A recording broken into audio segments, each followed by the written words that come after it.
Welcome. I'm Sara White, a retired director of pharmacy. I hope this conversation stimulates you to think about how to continue to evolve our pharmacy services on behalf of our patients. Remember, every pharmacist needs to be a little L leader on their shift or in their practice. While each person's career evolves in a different way, what you'll find as a baseline is them making and seizing opportunities.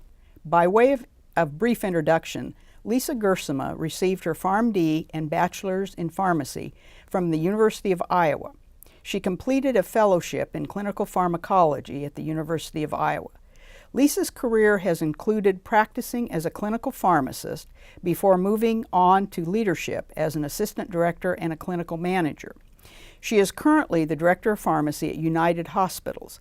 Lisa is an example of our future formal leaders coming from clinical practice. Welcome, Lisa.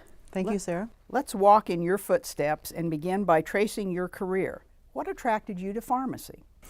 Well, I think like a lot of individuals that go into health sciences, I had a strong interest in math and science as I was going through school. And so I knew that I wanted to go into some kind of health field, but I really wasn't sure which one. And like I suppose many of us, we listen to our moms, or maybe sometimes we do or don't. But my mom actually had a friend whose son was in pharmacy school and thought that sounded like me. And so I started to research it, and I agreed with Mom. And so that is really what got me to apply to the University of Iowa, and that's where I went to school for my undergraduate degree. And then really while I was in school there, during my senior year, my P4 year, is when we started doing our clinical clerkships. And at that time, I was very fortunate that my first rotation was in internal medicine. And I remember very distinctly because some of the folks in the class ahead of me were saying, "Oh my goodness, this preceptor that you have, he's so tough and he makes all the girls cry, and you're just, oh, you know, I can't believe this is how you're going to start, you know, your P4 year." But I have to tell you, his name was Mike Alexander, and I got along with him great, and my passion for clinical pharmacy was launched at that point, and that's how come I elected to go in and take the PharmD program at Iowa. So after getting your PharmD, you completed a fellowship in clinical pharmacology. Talk a little bit about that. Well, as I mentioned, you know, I had a 5-year bachelor's degree from the University of Iowa and then a 24-month post-baccalaureate PharmD. So at the time, this was back in the mid-'80s, and pharmacy was going through a lot of transitions at that time. There was 5-year bachelor's programs, there were 6-year PharmD programs. There were some PharmD programs like the one I went through at Iowa. There was also a master's in clinical pharmacy, which the University of Iowa had for several years. And so I really think the faculty at that point, after we finished our PharmD, really felt like the way the program was designed, it was very similar to having completed a residency. And so they were strongly advocating that we do fellowships, having a little bit more maybe research training and that type of thing. They really, I think wanted many of our class members to go into academia. And so really were encouraging us to pursue the fellowship ranks instead. So what was your intended career path at that point in time? Well, at that point when I finished my PharmD, I think the one thing that the fellowship did, which is a lot like, you know, I see residency programs doing for students today, is I wasn't really sure. Certainly having gone to a Big Ten university, you know, you saw what the research activities were, and that was interesting to me. The science was still fascinating, although my passion really was in the clinical practice. And so the way the fellowship year was designed, I did 6 months of actually HPLC research. I did, you know, bench research, and then the second 6 months was clinical practice, and also I was responsible for precepting undergraduate students. And just like residents in their year, I matured a lot, I think, and really figured out what I wanted to do. And at that point, I enjoyed teaching, but I knew that clinical practice was where I really wanted to go. And so that year of fellowship helped me to identify that. So for your first clinical practice position, how did you select it, and what did you enjoy most about it? Well, I think like a lot of folks, I went through the crazy personal placement service at ASHP. And again, this was in the mid to late 80s, and there was a lot of clinical programs that were getting started in hospital settings. And I maybe took too simplistic approach at the time. I kind of chuckle when I think back on it now. But I knew that you could either go into a program and really help them to develop services, or you could go into one that was established, but there might be some barriers that someone else put up and you'd have to kind of tear through those. And so one of the things I was looking for is a program that was just getting started. I wanted to be part of building something from the ground level up. I interviewed through the PPS at several places, throughout the Midwest. And one of the places I really liked was Kansas City and St. Luke's Hospital in Kansas City. I was invited for an on-site interview, and thank goodness they hired me. I think it might have been the only place I interviewed, actually. And St. Luke's was just getting going in their program. The other thing that was really nice for me, and I didn't even realize just how big of cardiac center St. Luke's was at the time, but I had a strong interest in cardiology. My dad had had an MI and a cab when I was in pharmacy school, so that really stimulated my interest in cardiology. And here I had landed at a hospital that was, kind of considered a Mayo South almost, and drew in patients from a 5-state area, and really helped me to launch my career in cardiology as well. So what did you enjoy most about that position? I think, I have so many fond memories about that. I started as a decentralized pharmacist, and I really draw on that a lot, even though that was, I hate to say how many years ago that was. I really still draw on that in that process, but I also was able to help people grow and develop. It's when I realized really the joy you have by seeing other people grow and develop. Actually, about a year into being a decentralized pharmacist there, and I had been doing some, kind of that little L leadership activity that you would refer to. My director, Dave Goff, approached me and said, Lisa, I'm looking to expand our management team, and I think you might have some of the characteristics I'm looking for. And so that's when I actually stepped into an assistant director for clinical services role at that time. Didn't really intend to go there with that, but what I enjoyed the most about that is just the clinical skills I developed, and really kind of developed a second passion, and that was for leadership.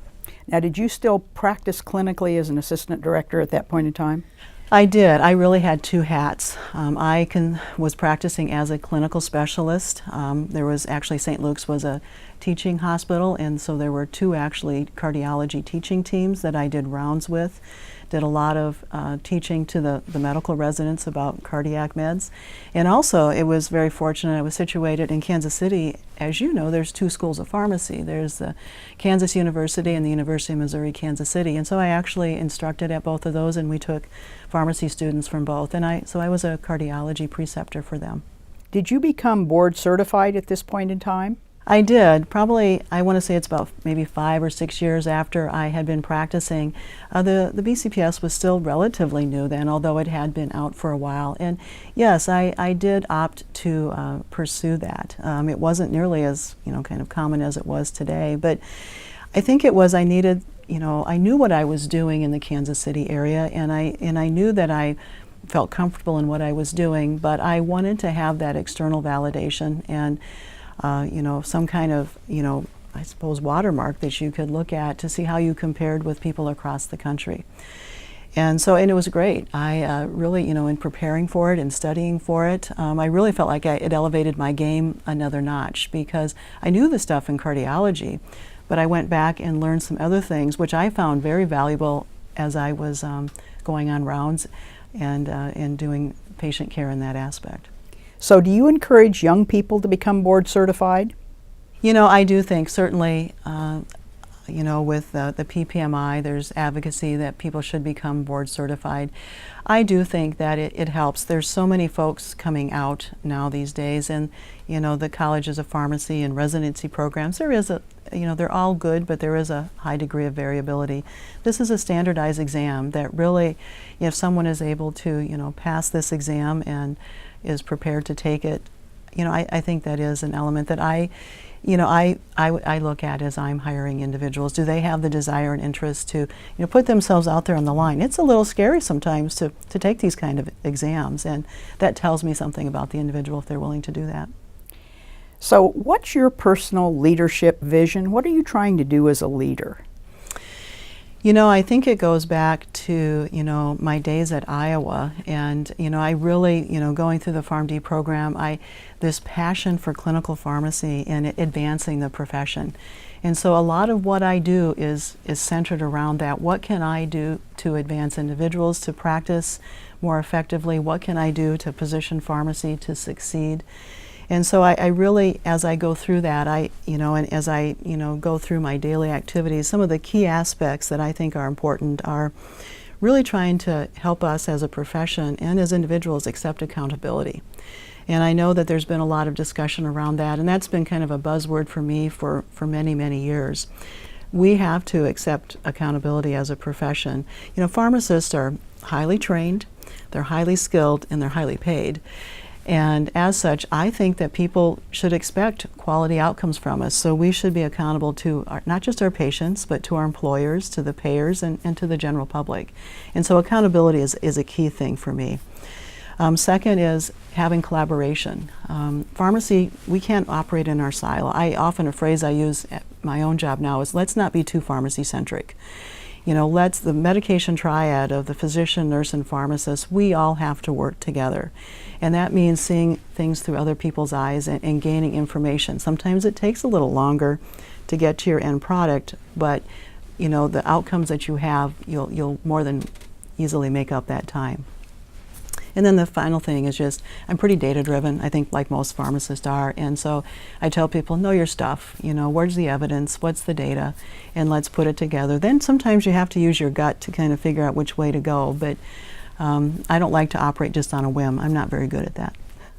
So we've talked about your clinical specialist practice. What were your administrative responsibilities at that point in time, or your leadership responsibilities? Well, it fit nicely with my my clinical specialist activities in the cardiology area, because St. Luke's, about 40% of the beds were cardiology, and so I really did a lot of the clinical practice over that area.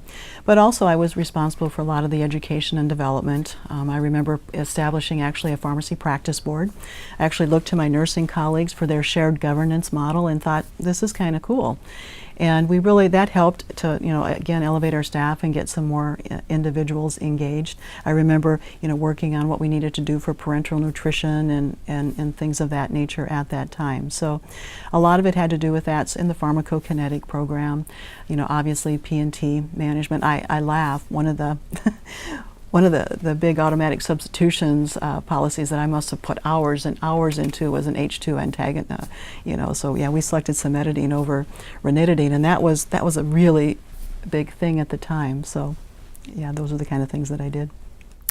So after 6 years there, then you moved from Kansas City up to the St. Paul, Minneapolis area to become a clinical manager at United. How did you know it was time to leave? Well, I think there was several different things that were going on. At this time, I really had realized I was sort of coming to a point in my career. I was very actively, involved in being the clinical specialist and doing a lot of, presentations at the state and local level in cardiology. So I was recognized as a specialist in that area. I was also gaining more and more skills as a manager and, developing and honing my leadership skills.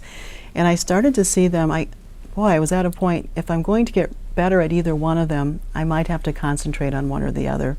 So I knew I needed to make a change with one of those, because the people that were reporting to me saw what I was doing as a clinical specialist and wanted to do more of that work. So I sort of felt like I was getting in their way. So I was at odds with myself in that. I also, at this point, I grew up in northern Iowa, and my parents were aging, and so I knew that I'd always had a long-term goal to get back closer to my family so I could assist with the care of my parents. And so I think that's what it was. This was after 7 years. Maybe it was a 7-year itch. I also knew if I didn't go then, I probably would never go. So I think it just felt like the time was right.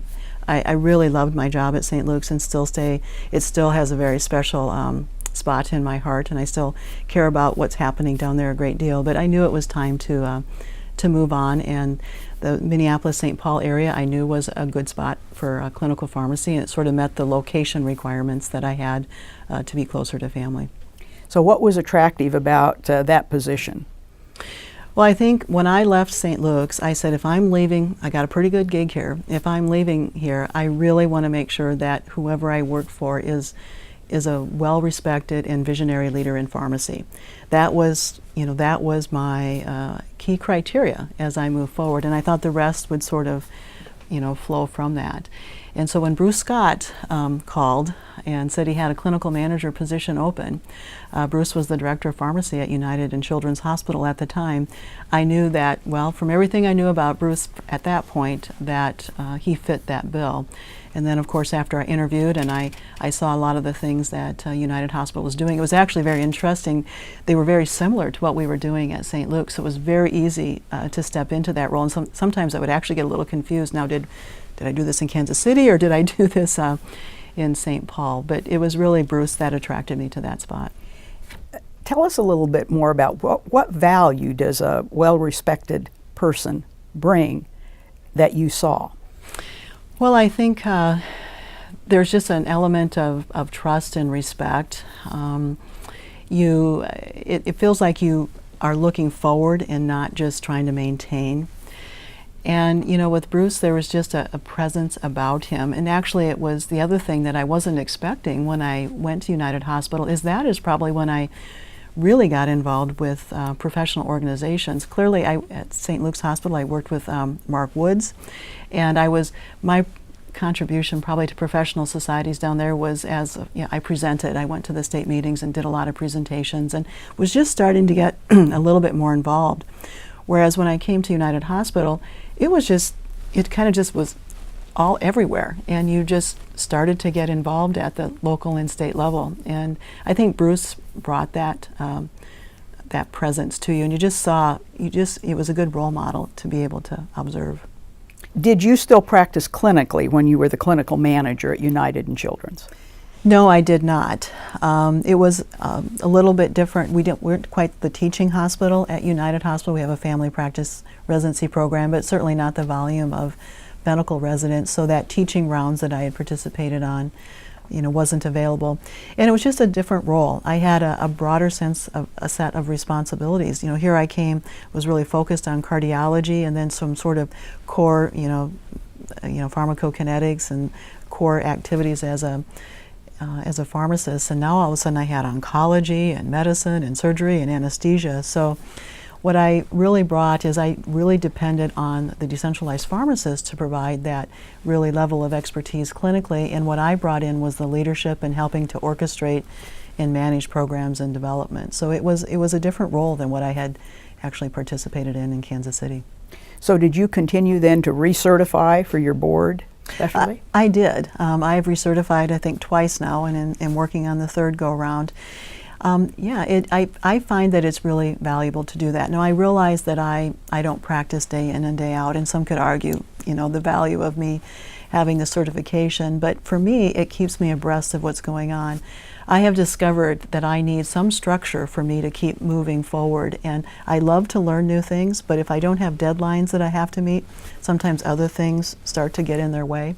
And so by, making sure that I have to do the PSAT modules and learn about things, it really has helped me to stay much more abreast, I think, of what's current in clinical practice. And you have to really make sure you sit down and get that stuff done. When the director position came open in 2006, why move into it? Well, I often tell residents or students when they come and talk to me that when I was sitting in their chair, if someone would have said I would be the director of pharmacy someday, I would have laughed at them, because I wanted to be the clinical specialist extraordinaire, and the administrative route wasn't even on the radar. But I think as I progressed throughout the course of the years, and especially at United Hospital, I started to get more involved. United is part of a line of health system, and we started to have more system activities, and especially I was engaged more in the development and construct of our electronic medical record. And that was done as a system, and I started to see what was, all these things that were happening and the value of systems. And I also saw some things that I was good at as far as helping to facilitate things or seeing things in a little bit broader context. And I think really I started to, have a little bit of that itch again to move on and do something a little bigger and broader. And I saw how you could, in a leadership position, have influence on setting direction.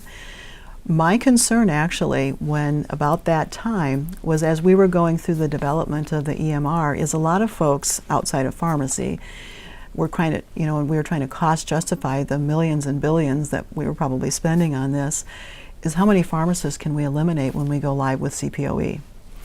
And so I really felt like I can be in a position to influence this. We're at a fork in the road, and we're going live with the EMR at United within the year after I would take this job, and I knew that was coming. So we're either going to go this way, where maybe we'll just centralize verification and pharmacy could dry up, or let's use this wonderful new tool to expand this even further. And I wanted to be in a spot where I could influence that. And the director position seemed like the logical place to do that. And so were you able to influence the expansion of services? Well, I hope we have. I mean, clearly it's difficult to do that, but it's been really enjoyable to, one of the things I really emphasized to our staff, for example, when we went live with the EMR, is that I don't want you to go hiding in a room. Just because you can doesn't mean you should. Is a favorite statement of mine when it comes to the EMR. And I even threatened to page them every 30 minutes to say you have to go out and talk to nurses and physicians. But our staff were wonderful, and they really have used this to advance their practice. We've added night pharmacists, we've expanded services into the emergency department, and we've gradually increased our practice over the years. So yes, I'd like to think that I have been able to do that. So as a director currently, give us a sense of your responsibilities. Well, there's kind of several different hats one wears. Locally at United Hospital is part of Allina Health. It's the second largest hospital in our health system. We have 12 hospitals now. It's the largest hospital in St. Paul. Our census is running a little lower right now, but it's probably around 300, about a $15 million budget. I think we have close to 60 FTEs. That is about 80 people. We have 4 PGY1 residents. So that's managing all of that locally, but also, as I alluded to before, as part of Allina Health, I have a lot of system responsibilities now as well, and probably 15 to 25% of my time is actually spent doing that. One of the things I do, and that's that clinical passion that I still have, is as a director I facilitate all of our clinical managers from around the system meet once a month, and we have quite a few projects that we have to go through collaboratively, and so I help to facilitate and lead that group, and then also other initiatives as we go through it. And it's varied. It's not just clinical. I'm actually very heavily involved with a drug diversion council right now, so who would have ever thought that me as the clinical specialist would have to someday really worry about all these DEA regulations and try and mitigate our risk against drug diversion. Some of our clinical colleagues may see you as having gone, my term, to the dark side, going full-time into leadership. Does it have to be either or? I don't think so at all, and maybe I'm just more in the shadows, maybe I'm not on the dark side. Because I think, especially if you would talk to my colleagues around Allina, I think they still think I'm very clinical in my focus. And that is actually one of my leadership philosophies as well. If you would talk to the managers that report to me, yes, we have a clinical manager and an ops manager, but I very much want them to be working together. I don't think there's this solid line in between. And we still all practice pharmacy. We just have some slightly different focuses. And so I still think what I have really tried to focus in on is advancing clinical practice. That's still my number one, objective in the leadership role. And yes, we have to do a lot of the supportive activities to be able to push those things forward. But as you justify to administration, having those kinds of background has got to be helpful. Well, I think it is, especially even talking the talk to physicians, and I even think with my staff, I still know they defer to me sometimes for asking the tough questions of like our resident interview candidates and things like that. And it's good, I think, to be able to still be able to talk the language and feel and understand the bigger picture of things. So, what do you enjoy most about your current director position, and what frustrates you? Some days it's the little things that just really, kind of make your buttons pop a little bit. You're trying to put so many things in place, and sometimes things have a very long maturation period. You have to work a long time, and sometimes people don't even realize that you planted the seed and you see what's happening. So, when a pharmacist makes, just a great intervention that really saves, perhaps a life or avoids a serious adverse event, knowing that you put some processes in place or put that person into that role or help them to get to where they're at, knowing when you finally get the ED pharmacist after, banging your head against the wall trying to get that, or, knowing when the physicians and medical staff say, we actually call your pharmacist even when we're at another site because we know what kind of responses we'll get. Those are the things I think when I see the successes, the fruits of our labor, that is just really enjoyable to me. Frustrations, it's tough to be in healthcare these days. So I kind of look at the frustrations a couple of different, from a global standpoint. Sometimes I get a little frustrated with us as a profession when we don't step up to the table and take accountability. And that means you got to be available 24/7. We have to document our value. We have to accept outcomes, not just when they're good, but when things don't go so well. And we have to accept that across the full spectrum. So sometimes that frustrates me when I see someone that is in pharmacy not doing that, because I think that hurts all of us. Kind of along that same vein, I suppose, when on a more local level, what really probably is frustrating is when we don't get invited to the table. I mentioned earlier, just to me, collaboration is so important, and that means you all have to listen. Doesn't mean collaboration isn't, well, I invite a nurse, a physician, and pharmacy, and then I decide what's going on. Jointly, you come together to the best solution. It's very difficult when they think they're doing the right thing and they move something forward, and then, oh yeah, we need pharmacy's input on this, and then you have to go in and say, did you think about this, this, and this? And you have to start over again, or you sound like you're the naysayer. It puts you in a tough spot. So what things are you doing currently to try to be sure you're at the table? Well, I think, pharmacy has evolved over the years. Even, back with Bruce, I think people will recognize that pharmacy was important. But I really do, sometimes you have to go to meetings that even though you're really busy doing something else, you need to be there. And I think you have to really demonstrate and kind of manage your leader as well. I mean, I report to the Vice President of Patient Care, and it's a nurse. The one I'm working with right now has worked with pharmacy quite a bit. But, you have to really make sure, I have to tell them the things I want to tell the story. I have to let them, it's not just about our turnaround time or this or our budget or things like that. I have to do all of that. But I want to make sure and tell them about the good things that pharmacy is doing and help them to understand, yeah, pharmacy should be involved with this. So does marketing or selling pharmacy feel uncomfortable at times? Yeah, I'm not the best. I think I'm not the best showboater. I think I'm too practical sometimes about that. But I think that's one of the things I've realized is one of the more important jobs that I need to do as a director. And sometimes, especially when I was the clinical specialist down at St. Luke's, I used to say, well, I'm kind of the walking billboard for pharmacy. And it's a little harder sometimes to do that, when you're in the director role, because you're not out quite as much, in mixing with the medical staff and nursing staff on a day in, day out basis. But absolutely, you need to sell your services, but you also have to have this big business case behind it. We can't just tell stories. You're currently the RPD, the Residency Program Director for your PGY1 residency. Why put time into doing residency programs? Well, it was something that probably Mark Woods instilled in me. We didn't have a residency program when I was in Kansas City at St. Luke's, but he always talked about, wanting to do one. He had completed a residency and really saw the value of that. Certainly when I came to United Hospital, they had been having a residency program there since, I think the 80s. And so it was one of those things, well, this seems like the right thing to do. And it's been extremely satisfying to me. I assumed the RPD role when the previous one left, and I kept that actually as when I moved into the director position. And it becomes actually a pipeline for us. It's not just a way to help develop people. My unofficial goal of our residency program, you have your official goals that are on the flyer, but the unofficial one that I have that I tell people is that we would develop pharmacists that we would unhesitantly hire to work here at United Hospital.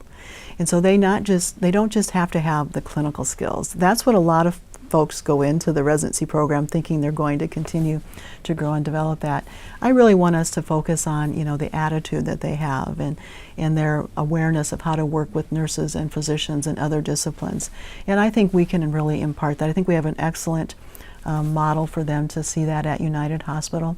And like I said, that also is our major pipeline for a lot of the folks that we hire. Now it's even stepping back. Now a lot of our interns are applying for our residency program. So we really have to be thoughtful all the way down to which students we hire, because eventually that might be our workforce that we have at United. So how do you help your residents grow beyond just accumulating more clinical knowledge? I think you know, we have a lot of different activities. We have a fairly heavy leadership and practice management focus at United Hospital. They work with me and the other clinical managers or ops managers. What we do is we don't have just a 5-week rotation. We actually do 2 weeks at a time, spread that out throughout the course of the year so that it's a little bit more longitudinal. They're key members of our Pharmacy and Therapeutics Committee, our Nursing Pharmacy Committee. We have conversations with them about hot topics in pharmacy. And probably the best thing that I do is the spontaneous conversations I have with them during their time that they spend with me. And we also go through Covey's book, the 7 Habits. And it's fun every year is so different when we go through that. And I learn something, even though I'm probably on my 5th or 6th iteration of going through the book now. So those are the things that we do, and it really helps them to get hopefully a broader picture. And the thing that's a testimony to me on that is oftentimes at the end of the year they will tell me that, I wasn't so sure about the practice management section, but that's really something that I enjoyed a great deal, and it was a lot more positive experience than I ever would have anticipated it to be. In Minnesota, you've been both the local and state chapter presidents. You've also been honored by receiving the Hallie Bruce Memorial Award and the Hugh Cabot Award. What were the messages that you had in your acceptance speeches for these awards? The Hallie Bruce Award had an acceptance speech, and that was really an honor, because that's really considered the highest honor for health system pharmacy in Minnesota. And so I was really humbled, to receive that. And it was the first time I had to give that type of, presentation. I sometimes did it, informally, sitting and talking to someone. But, my key message that I, wanted to present for the Hallie Bruce was that, think about where we've come from, but we have a lot to go forward. And what we need to move forward, and I've kind of touched on them already, but a key thing is we need to be accountable. We need to be present 24/7. We need to take the good and the bad, and we need to really be able to demonstrate and document our outcomes and the value that we provide. We can't complain about it. It's hard, but we have to figure out how to do that. The second one was collaboration, and I've certainly had my experiences over the years where maybe I assumed something, why a nurse did something, this or that, and the insight I gained when we actually went through maybe a root cause analysis or something, why that error occurred, and it's like, oh my, that's not what I thought at all. And so collaboration is essential. Team-based care is going to be really critical, I think, for the success of healthcare in general, but particularly pharmacy. And then finally, excellence in your practice. You have to be evidence-based in what you do. You have to understand how to use quality improvement techniques and measures, and you have to know how to use the data and share it. You need to, I want to say, go toe-to-toe with a doc, but it's a friendly sparring is what I like to say. One of the things that troubles me the most is when I have a pharmacist, or probably more so a resident or a student, say, and I say, well, what do you think this article is telling you to do? Well, when Dr. So-and-so talks about it, he thinks it says this. And I'm like, that's good. What do you think? And people need to have that comfortable nature with knowing what the tools of the trade is, and I think that's the literature. Recently, you've served on the ASHP Board of Directors. What's the responsibility of a Board of Directors? Well, the Board of Directors, it really is one of governance over ASHP. We are really there to ensure that the 40,000 plus members of ASHP are being served appropriately. What are their needs, and is ASHP as an organization meeting them?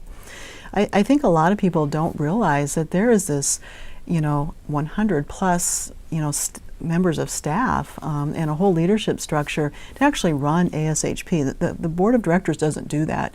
Paul Abramowitz and prior to him Henry Manasseh and their leadership team, they're the ones who run the day in, day out workings of ASHP.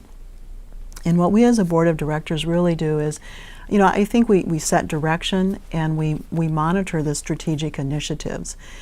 On my time on the board, I was really fortunate in that I was privy to the selection of a new executive vice president. Only the third one or fourth one that we had in the ASHP history. Now, there was a tremendous amount of work that was done by a selection committee before the final three candidates got to the board. But, the responsibility of ensuring that we had the right person at the lead for ASHP was, I know, a very heavy burden on all of us, and it was a wonderful experience. During that time, we had to talk about where do we want ASHP to go? We had to look down the road. What should be our foreign influence? ASHP is very well respected around the world. It's a very much a globally recognized organization. Is that where we need to continue pushing there, or do we need to do more local? What about, how much resources we should spend on advocacy efforts? And I don't mean just, grassroots advocacy for pharmacy, but what about people going down to the Hill and advocating and working with our legislators?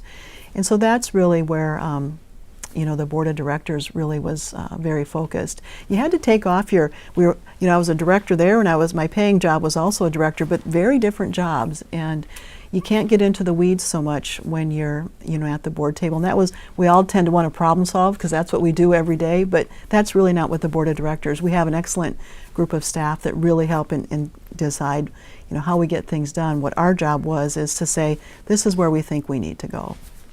So how do individual members influence the policy development process of ASHP? Well, I think there's several different elements. Sarah, you should be answering this question because you're just, going to deliver, I think, your final report on the organizational task force, and that was one of your key initiatives, was how do we make sure we have a good and fresh process. Certainly there's the formal approach, for the policy process. So we have our councils, and, a lot of rigor goes into developing policy statements there. Our other component groups, the sections and forums, can also do that. These are all vetted through the House of Delegates. Resolutions can be placed on the House floor. And so there's that formal process, and these policies then are vetted, by the House of Delegates. They're finalized by the board, and then they go into policy. And this is what really drives ASHP staffers when they get asked questions or have to establish, what is the opinion of ASHP. They go to those policy processes. I think there's other ways, though, that 40,000 members can't participate on those component groups. The state affiliates and local affiliates, I think that is really, you get grassroots level, and that's how issues and concerns can funnel up through that. And I think, we need to really continue to advance and enhance that. And also sometimes there's town hall meetings at ASHP meetings where people can vet. Certainly the residency preceptors have a wonderful opportunity to participate in that. So I think there's always ways that people can really get their concerns expressed if they choose to go down that path. You're a fellow of ASHP. What is a fellow? What's the fellow status, and how does one become a fellow? Well, being a fellow it's a recognition. Many organizations and areas have fellow status. I think probably the criteria by which you go forward to apply for it is different. For ASHP, I think you have to be practicing for almost 10 years. I think there is some element of duration there. And it's really looking at, what are your significant contributions? Are you really focused on health system pharmacy, and what have you done through ASHP to contribute to that? And so it's actually, there's sort of two inputs into that. One is you have to fill out, and do a sort of a bio and do some self-assessment of, answer some questions, do I really meet the mark here? But then you also identify several other individuals that can attest to your contributions. So you call on former students and residents and colleagues and mentors to help you do that. And then that information, I think, goes to a group that go through a scoring system, and they say, yeah, yes or no to this. So it's really it's a good feeling when you're recognized by your peers. I think that, yes, I have made contributions, and it's a nice thing to have. And many organizations have a fellow type program, correct, outside Yes. of pharmacy? There's other, well, right, there's certainly the major pharmacy organizations, but I think also certainly medicine has them. Some executive societies, nursing societies, they have fellow status. You recently completed a master's degree, having completed the year-long Pharmacy Leadership Academy. Why do so mid-career? Well, Sarah, you and I talked about that a great deal. Actually, after especially moving up to Kansas, or from Kansas City to United Hospital, and I was in the clinical manager role, I started kind of looking around. And, when I graduated back in the mid-'80s, my PharmD was, really considered a graduate level degree. But, now the PharmD degree had turned into an entry level degree. So that really wasn't a distinguishing mark for you, especially in a leadership position. And a lot of folks that were going into leadership, if they may have completed an administrative residency with a master's program or gotten their MBA or MHA. And certainly I knew in the nursing ranks there was starting to be more and more requirement. If you think about magnet status, you have to have your leaderships having a master's degree. And so I really started to think about that and saying, if I want to keep moving on here, I think I need to think about this. Now, I went and looked several times. Things happen, kind of expensive, maybe time commitments. So I wasn't getting that done. So when the PLA first became available, and the timing on that was perfect. The first PLA class, which I participated in, was launched right after I became director of pharmacy. And so, every time you move up one rank, you think you're ready to go, and then all of a sudden you realize, wow, this is a lot harder than I thought it was. And so the PLA was perfect timing. I think I became interim director in March, named director in June, and I think we started the PLA maybe in July. I can't quite, or no, I guess it was the following January. And so that was pretty special to me, because it was virtually the who's who of pharmacy that was teaching this. And it did, in addition to just honing some skills, it also helped me to develop a lot of confidence that what I was doing, I was on the mark. And so it helped me enhance my confidence and refine some of the skills and techniques that I had. And it really, and I remember talking to you about it, saying, well, I should get graduate level credit for this. This is better than a master's degree, although, I don't hang initials out behind my name. So then when the MHA program, was through the work of the foundation, and you could apply the PLA credits for it, I really wasn't sure again, though I wanted to do it. And because I was on the board of directors for ASHP, work was busy, I had some personal things going on, and I'm like, do I really have time to do this? But the gentleman who was doing a pretty good job of recruiting said, you're never going to be any less busy.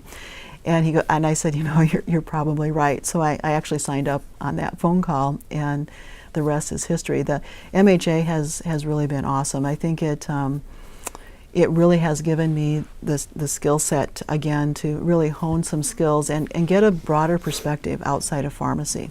Especially this time, this was taught by faculty that weren't pharmacists. And so really, actually what to put together in a business case so it's not so pharmacy-centric, that it makes sense to my CEO or my CFO. That is really what I gained through the MHA program. So yeah, I'm a little bit further along than some folks do when they take their masters or something of that nature, but I guess I'm always on a lifelong learning quest. And again, I need that structure. I wouldn't have gotten this if I didn't have, okay, you've got to have this done by Sunday at midnight, and I managed to get through it okay.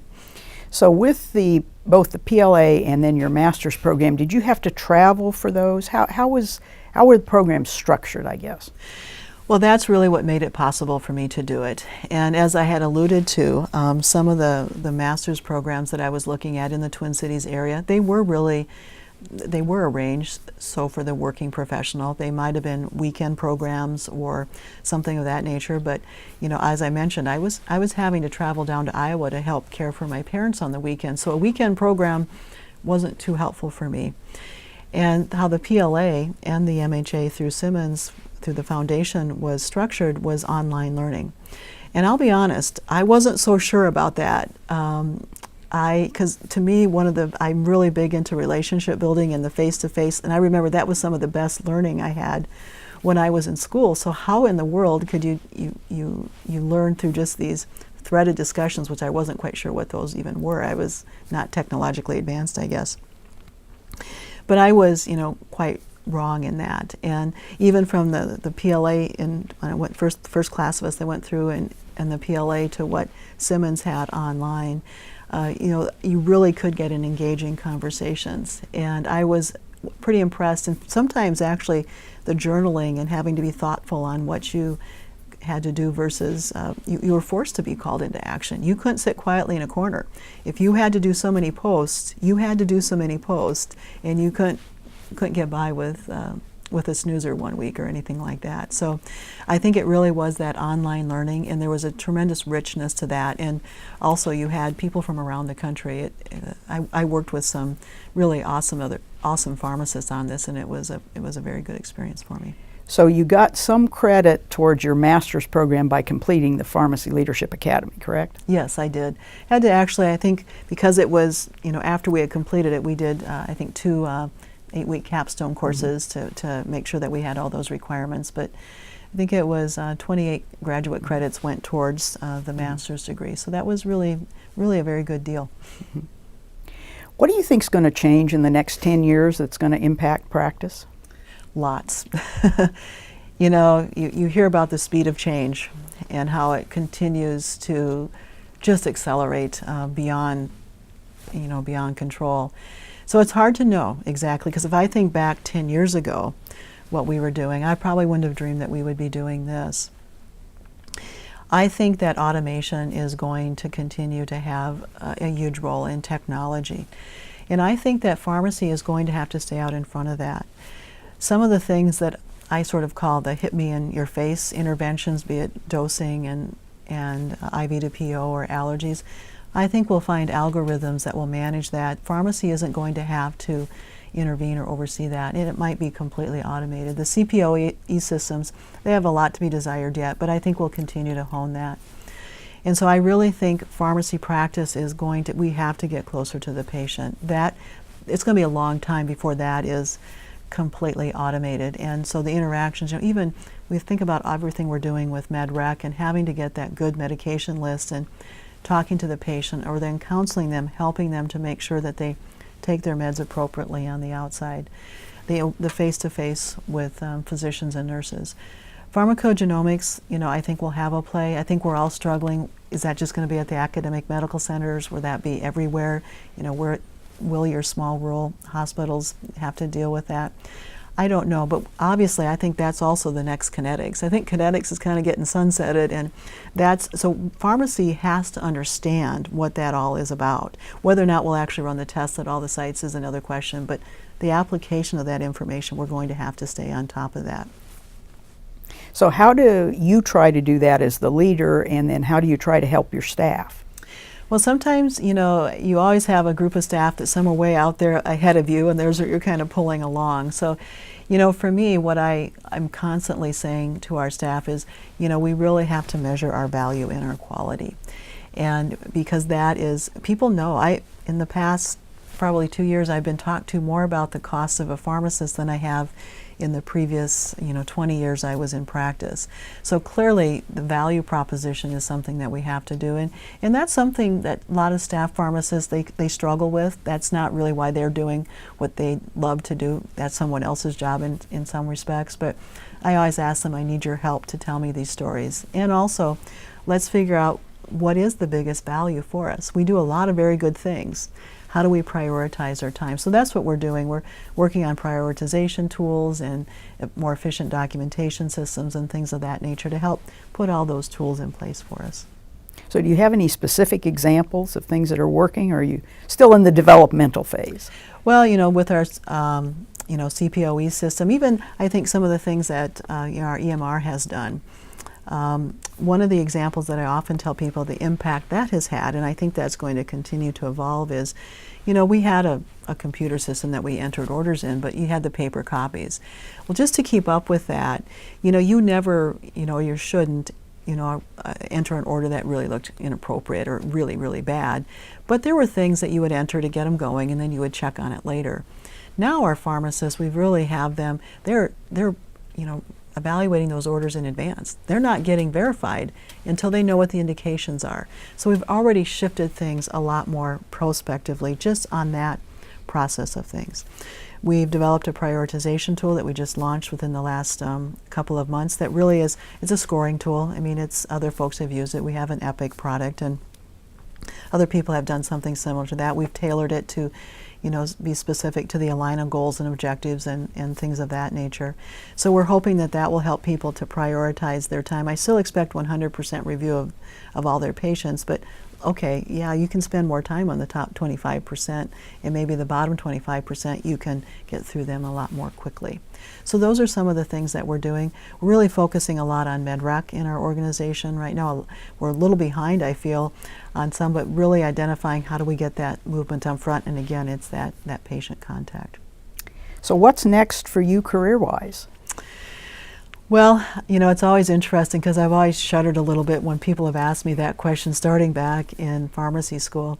I'll be honest, I've never been one to have a 5 and a 10-year goal, so maybe I shouldn't be saying that on tape. But what I try to do is take advantage of the opportunities that present themselves. I feel like there's a lot that I still want to accomplish as a director of pharmacy at United Hospital, and I always try to keep advancing. Even if I'm in the same position, I want to be doing something different. I've always had a philosophy. If I look back and I'm doing the same thing today that I was doing 2 years ago, I'm not doing something right. And so that's really what I think, you know, really trying to continue to advance our pharmacy services, seeing what we can do in procedural areas, in the clinics, and continuing to really develop that rapport that we have in those areas. What do you think the keys have been to your success?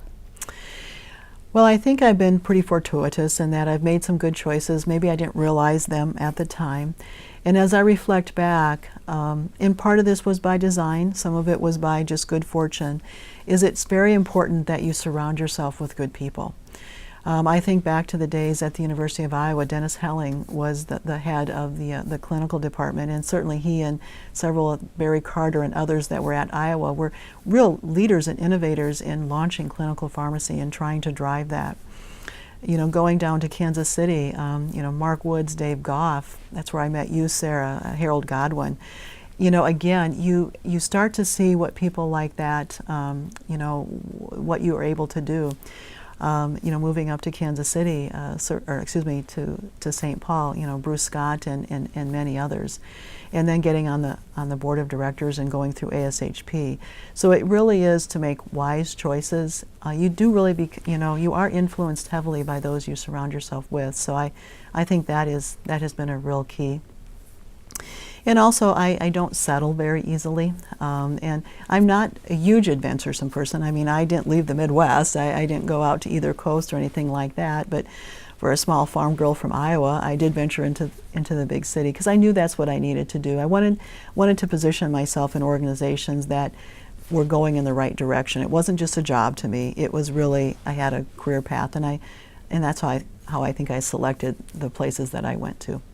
What additional advice would you have for young practitioners today? Well, I think, you know, again, you know, identify who you think are mentors and, you know, kind of hitch yourself to that wagon and, you know, really emulate them and get ideas from them. But I also think you have to understand that pharmacy is a very small world, and it's extremely critical. Don't burn any bridges. Even at my stage of my game, I don't want to burn bridges. Pharmacy, someone I just talked to said, you know, everyone's just 1 degree of freedom removed, right? And so I think it's really critical to understand that. And also look for the opportunity. There's opportunities just about in every situation. Don't play the victim role. So even if that first job isn't your ideal job, see what you can do to make yourself valuable to that job. If you're a resident trained individual and this was the job you take and they don't have a lot of clinical services, sell what you can do to them. And I think that is really critical. There's opportunities out there. One of the opportunities I had, you know, over the years is you know, when the opportunity to become the director came up, that was the year I just gotten into the MSHP, the Minnesota Society, the presidency year. Well, that wasn't exactly the two things that I wanted to launch into at the same time, but you had to do that. Now, did I do quite as well on either one that I had maybe been able to do if I was only doing one or the other? But the opportunity wasn't going to present itself again for those two things, and so I tried to take advantage of that. So when you were in pharmacy school, how many women in your class? I don't remember the specific number, but what I do remember is that we were the first class at the University of Iowa that were 50-50. And I think it's probably been more women, every year since then. So that was we were sort of that landmark class, I think, that finally, yes, it's pretty split evenly. So I don't recall exactly how many, but it was 50-50. So as a woman, do you feel you've been discriminated against in pharmacy at all? I have to say I've been fortunate. I think there's been folks that have broken down those barriers in front of me, and I can't say that I ever really felt that way. Sometimes we joke, about this or that, but no, I can't say that I've ever felt that way, and I've never even really let myself go down that path. I think that's something that I would encourage. Some folks look for reasons, and I actually had a good friend of mine say that it's sometimes people use the gender issue. Some people might, race or religion, especially when I was going through school, I don't have a PharmD, I can't do that. So you have to be very careful not to put up excuses. Just work through those and don't look for the excuses, just try and work around them. My final question, you've spoken internationally. How did it feel to speak in the Forbidden City in China? Well, what a great opportunity. I was actually representing ASHP. I was on the board, and they had wanted someone to talk about the PPMI.